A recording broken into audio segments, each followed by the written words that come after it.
Alright, so with this one, we're gonna play around with, like, if you want to turn yourself into an alien or a monster type of, like, skin color thing. So what we're going to do is to start with your object select tool. We'll do it this way. So we're click and drag. There we go. And so what we're trying to do is to get, once again, just kind of like that skin tone section. So what we're going to do is to grab my lasso tool. We're going to turn it into that minus, and I'm going to do my best to kind of trace around where the skin is, like around my shirt. And it may not be perfect, and we can always make adjustments and stuff later. Alright, so I'm trying to go there, around. Alright, cool. Now I can go all the way around to where I started. Ta-da! There you go. So that's pretty good. So now I have just my skin. And so actually what we're going to do is we're going to go down to what I call the Pokemon ball, and we're going to click on solid color. So as you can see, that covers the whole thing up. The reason why I do it this way rather than just like painting, because it's a lot easier to go in and like make adjustments. So let's do, I'm going to go with red. Okay, but obviously it's covering everything up, so that doesn't work super well. So what we actually do is that we have to change the way it interacts with the layers below, right? So I'm going to go maybe with a soft light. I usually feel like that's the best kind of option. You can play around. Maybe there's one that works better for you and what you're, what you're trying to accomplish.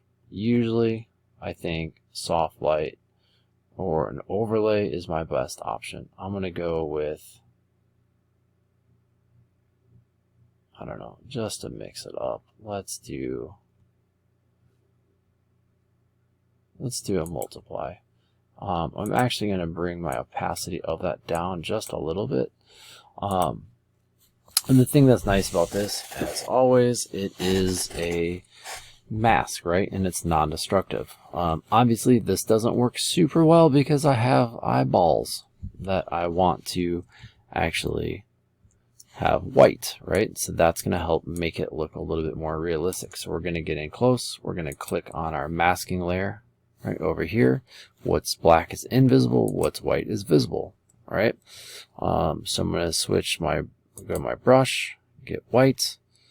We're going to go hardness, I don't know, around 70 or 80. That's pretty good. Opacity can actually go all the way up. My flow can go all the way back up. Get a smaller brush. I'm just going to go in and apparently, switch to black. All right, and I'm going to get my eyeballs back.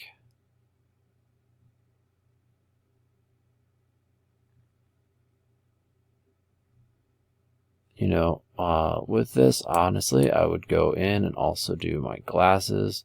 So that way my glasses are not the same color. Don't have that red tint to it. So let's just do my eyes. And I can save my glasses for a different time. So let's do both eyes super quick. Remember, if I hold down shift as I go around, I can kind of just like click and drag, or just click, and it kind of makes that connection. It's not always going to be perfect. As you can see, if I do too far of clicks, it will end up getting kind of choppy, chunky lines.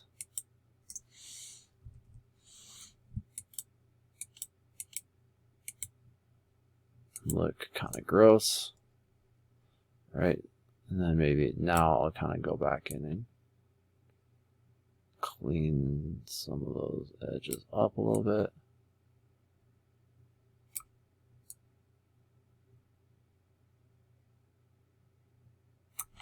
So let's zoom out.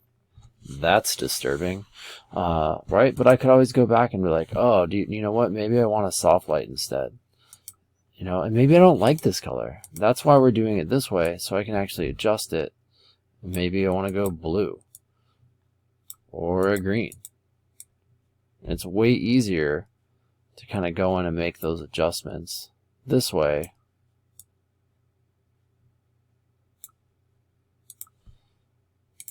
Switch it to a hard light once again, or I can go up here, do a color burn, a darken. You can kind of play around with it a little bit.